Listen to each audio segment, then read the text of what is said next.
Hello my dear students, once again I welcome to all of you in our online classes. बेटा, जैसा कि आप लोग जानते हैं कि हम लोगों ने सम्स नंबर 8 तक कंप्लीट कर लिया था, right. So now today we discuss sums number 9 to ahead.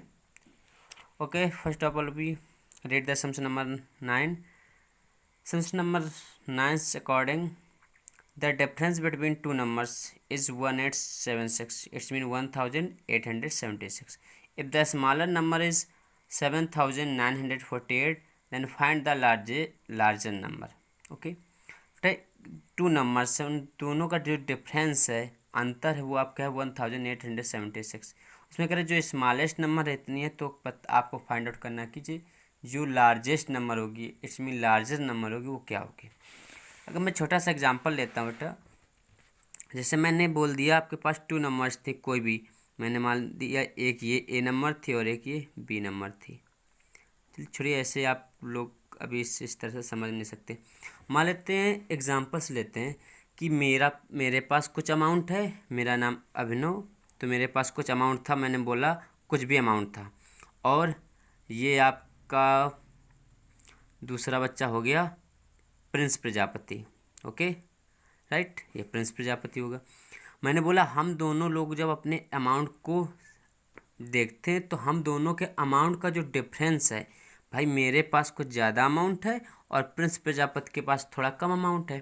तो जब हम दोनों लोग अपने अमाउंट का डिफरेंस देखते हैं तो हम ये देखते हैं कि जो दोनों लोगों के अमाउंट का डिफरेंस है वो आपका 5 रुपीज़ है। बेटा कितने रुपीज़ है? 5 रुपीज़। ओके, याद रखिएगा। और फिर मैंने देखा जो प्रिंस प्रजापति के पास अमाउंट था वो थे 10 रुपीज़। कितने रुपीज़ थे? 10 रुपीज़। तो बताइए मेरे पास कितना अमाउंट था।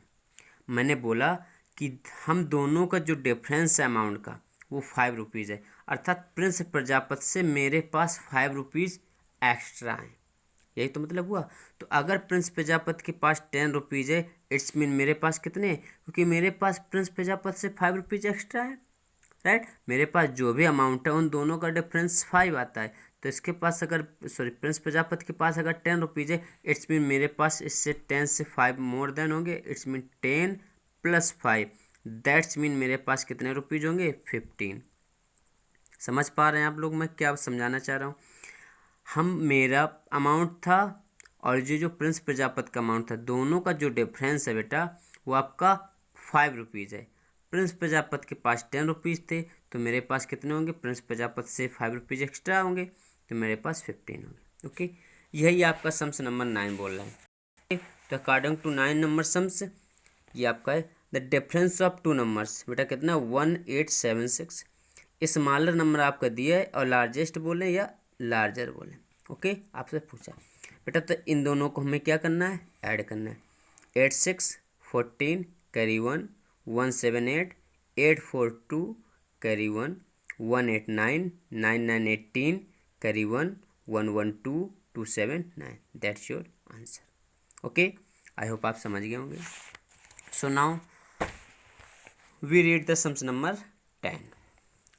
According to the sums number 10, a cost of a music system is rupees 6,356 more than that of a bicycle. If a cost of a bicycle is 1,765, what is the cost of the music system? फिर से एक examples हम देखते हैं।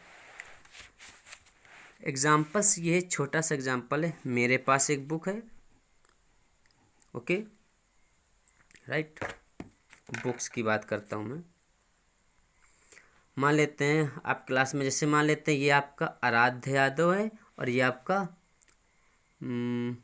आराध्य सचान है ये आपका, और ये आपका उत्कर्ष यादव है। ओके, आराध्य के पास जो बुक है, ओके, उसकी कीमत जो भी है, ओके, आराध्य के पास जो बुक है वो उत्कर्ष के बुक से 5 रुपीज़ एक्स्ट्रा है।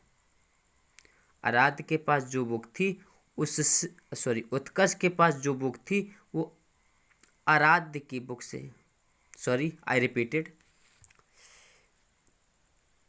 उत्कर्ष के पास जो बुक थी वो आराध्य की बुक से 5 रुपीज़ एक्स्ट्रा है। समझ पा रहे हैं आप? अब मैंने बोला आराध्य के पास जो बुक थी उसकी कॉस्ट थी 15 रुपीज़, तो उत्कर्ष के पास जो बुक होगी उसकी कॉस्ट कितनी होगी, कितनी होगी बेटा, वेरी गुड 20 होगी।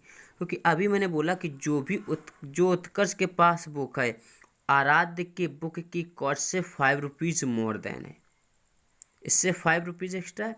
अगर मैं एग्जांपल पे दे दूँ, बोल दूँ कि आराध्य के पास, मेरे पास कुछ अमाउंट था, ओके, मेरे पास जो भी अमाउंट है वो जेसना कटियार के अमाउंट से 10 रुपीज़ एक्स्ट्रा है।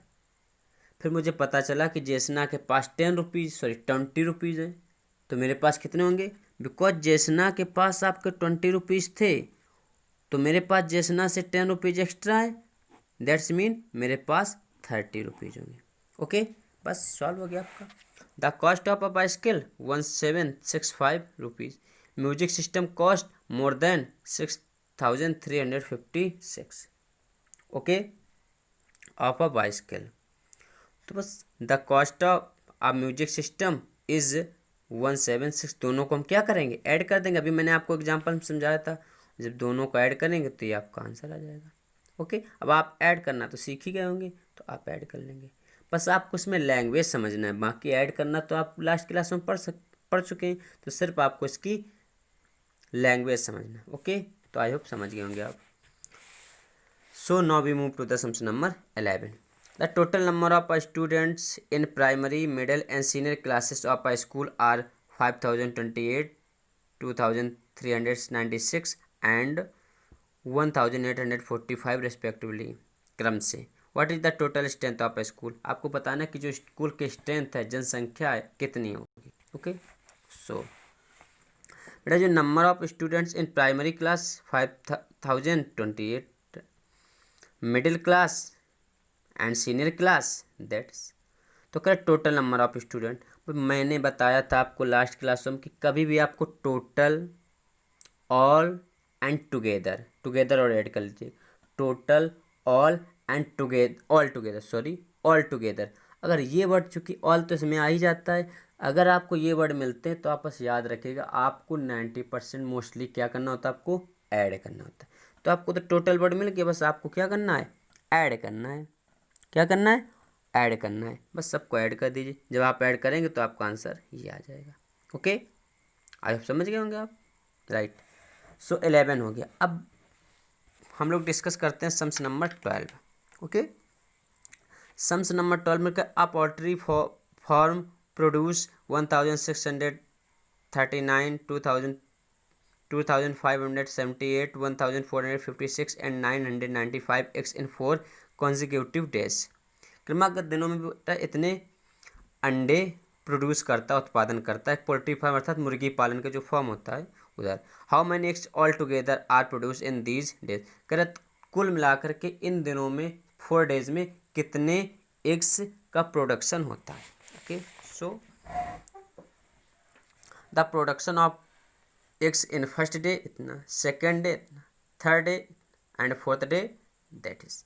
तो करेक्ट टोटल या ऑल टुगेदर, उसमें दिया कि ऑल टुगेदर, तो सॉरी, तो क्या करना है बेटा, इन सब को ऐड कर देना। क्या करना है, ऐड करना है। फर्स्ट डे, सपोज करिए आप किसी स्कूल में गए या कुछ भी करते हैं, सपोज करिए, क्या सपोज करिए